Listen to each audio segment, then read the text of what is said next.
There's a type of person who apologizes before the question has been fully asked, who feels another person's disappointment in their own body before that person has even named it themselves.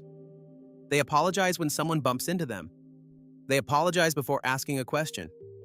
They apologize for being tired, for being sad, for taking up space in their own life. People call it humility. People call it being raised right. People call it manners. The pattern goes deeper than any of those, back to a nervous system that learned before this person could spell the word sorry, that staying small was the only way to stay safe. Psychotherapist Pete Walker named it the fawn response, the fourth trauma response, alongside fight, flight, and freeze. The person doing it doesn't experience it as fear. They experience it as personality. They can name the pattern in themselves. They still can't stop. 6 traps. The last one is the one nobody recognizes as a symptom, the one that's been hiding in plain sight the whole time. We'll get there. Trap 1. The preemptive apology. The sorry comes out before the request. Watch them ask for something small. A glass of water, a minute of someone's attention, a clarification at work. The apology lands first, like a doorman opening the door before the guest arrives. The apology is doing double duty, covering the request and underneath it covering the gall of having needs at all. Lindsay Gibson, in her work on emotionally immature parents, calls this a child's adaptation.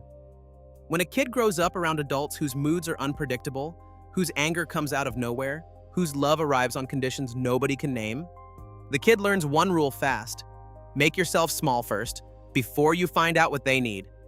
Decades later, the rule is still running. Asking for water at 34 still feels like asking for something undeserved. Most adults notice this pattern long after it's been running them. That's the apology before the request. Here's what happens after you finally say no. Trap 2. The boundary hangover. This is where you'll likely first recognize yourself. You finally say no, you hold the line. And then 20 minutes later, the guilt arrives. Heavy, physical, almost nauseating. You start drafting the follow-up text in your head. Hey, didn't mean to come across harsh. Nothing harsh happened. You declined a request. That's it.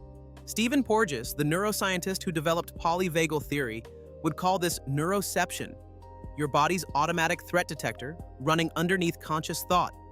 Your nervous system was trained somewhere very young to read the absence of someone else's approval as danger. So when you say no, your body doesn't register safety. It registers a threat that hasn't shown up yet. The guilt feels moral. Biologically, it's something duller. A smoke alarm going off because someone made toast across the street. Trap 3. The compliment that feels like a trap. Someone says something kind about you. Your face goes hot. You laugh, deflect, point out something you got wrong. You can't sit inside the compliment because being seen, really seen, used to come at a price. In a lot of childhoods, praise wasn't praise. It was a setup. Noticed today, criticized tomorrow. Loved when you achieved, ignored when you rested. Psychologists call this conditional positive regard, the kind of warmth that only shows up when you're performing. Your body remembers, so when an adult now offers a compliment with no strings attached, the nervous system doesn't believe it. It scans for the catch. It braces for the second half of the sentence that never comes. You're not being modest. That's what happens when someone tries to give you something. Here's what happens when someone near you feels something. Trap 4. The mood mirror. You walk into a room and within seconds, you know who's upset. Not because they told you, because their shoulders are slightly different than yesterday. The energy shifted before anyone spoke. You start adjusting, softening, anticipating what they might need.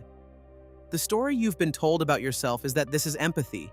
The mechanism underneath is hypervigilance, empathy's anxious cousin, dressed in better clothes. Real empathy lets other people have their feelings. Hypervigilance can't. Because as a kid, your safety depended on managing the adult's emotional weather. If mom was angry, the day was dangerous. If dad was withdrawn, you were probably the cause. Reading the room came later. The original skill was diffusing it. The skill is real. The cost is real too. You've been doing emotional surveillance work since you were 6, and nobody on the other side of it has ever once thought of it as work. Trap 5. The over-explanation spiral. A simple text becomes a paragraph. 5 lines to say what could have been said in one. The actual request is buried in clauses, qualifiers, prefaces, and escape hatches. Hey, hope you're well. Sorry to bother you on a Sunday. I know you're probably busy, but I was wondering if you have a minute, and only if it's not too much trouble, could you maybe...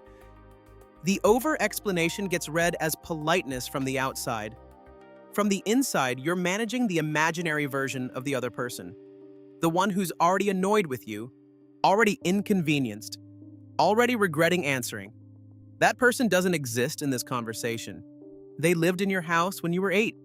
Your muscles are still writing to them. Trap 6, the default fault, the one I told you about. 2 people are in a disagreement. One of them is you. The other person hasn't said much. You're already replaying the last hour, looking for the place you messed up. Already 3 sentences into the apology before you've checked whether you actually did anything wrong. In emotional logic, conflict has to belong to someone. You learned very young that it was safer for the conflict to belong to you than to belong to the adult in the room. The adult might leave, the adult might explode, the adult might withdraw their love. You couldn't survive any of those things. So your nervous system shipped the blame inward by default, paid the cost in self-worth, and called it accountability. There's a difference between taking responsibility and taking the hit. Responsibility is chosen, eyes open. Taking the hit is a reflex. And reflexes don't ask permission before they run. The fawn response didn't appear overnight and won't unwind overnight.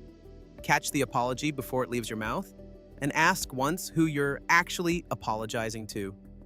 Sometimes the answer is a much younger version of yourself, still scanning for a threat that left years ago. Every sorry is a tiny prediction. You learned, very young, that other people's discomfort would land on you, so you apologize before it can. The work isn't to stop saying sorry. The work is to tell your nervous system, finally, that the person you've been apologizing to all these years isn't in this room anymore. You were a child becoming your own bodyguard at an age when nobody should need one. There are more of you than you know. Your apologies are information about your history, not evidence of your character. Reflexes can be rewritten. The people who love you don't need you smaller. Which trap landed first? Drop it below. If you know someone who does this, send them this. If this gave you language for something you felt but couldn't name, subscribe. We translate what your body already knows into language your mind can finally use.